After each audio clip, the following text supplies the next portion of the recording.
Delhi nights have a strange way of breathing. The city doesn't sleep, it waits. The traffic dies, but the whispers don't. That night, I was walking back from work too tired, too late, past 1 a.m.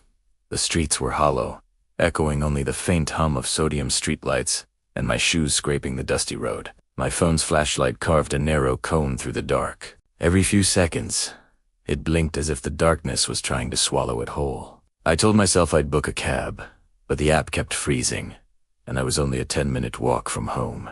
10 minutes. How bad could it get? As I walked under the first streetlight, my shadow stretched long in front of me. The air felt heavy, like breathing through damp cloth. Each time I passed another light, the shadow shifted normal. At first, then wrong. It started moving faster. Primeta slowed down, thinking my eyes were tired, that maybe the light's flicker made it look like that. But the next lamppost proved me wrong. When I stepped under it, my shadow ran ahead for a split second like it knew the path better than me. I laughed nervously. Good one, brain. Thanks for the paranoia. But then came the fifth light. This one buzzed louder, an electric hum that made my teeth itch. I walked slowly, my flashlight bouncing on the ground. The shadow followed rhythmically, step by step, until suddenly it stopped. I froze. My feet were moving, but the shadow wasn't.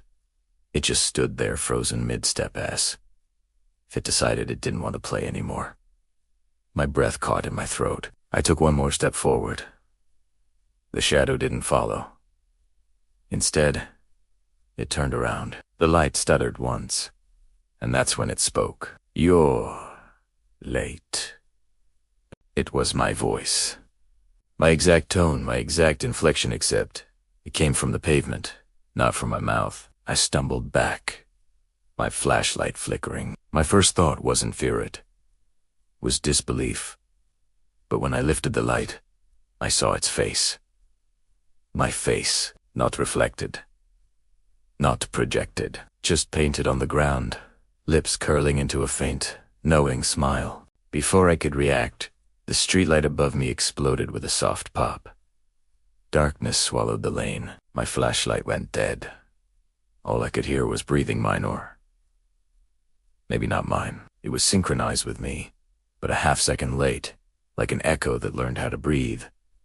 Then, the footsteps started. One pair, two pairs, then one again. When the light returned, the road was empty. My heart hammered in my throat. But when I looked down, there was only one shadow now. Just me. But my chest felt heavier, like I was being watched from the inside out. I sprinted the rest of the way home, slamming the door behind me, switching on every single light. My shadow looked normal again. I laughed nervously and tried to shake it off. Hallucination, exhaustion, whatever. Delhi nights can mess with your head.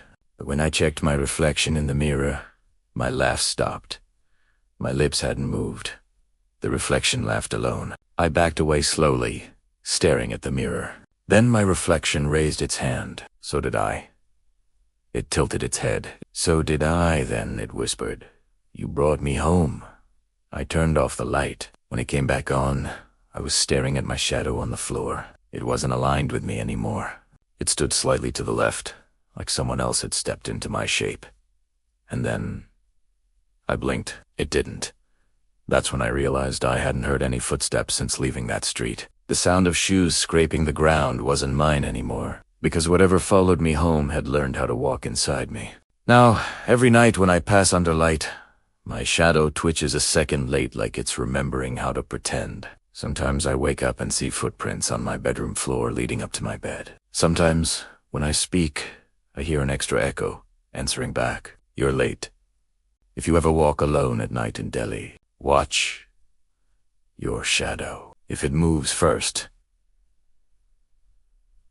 run.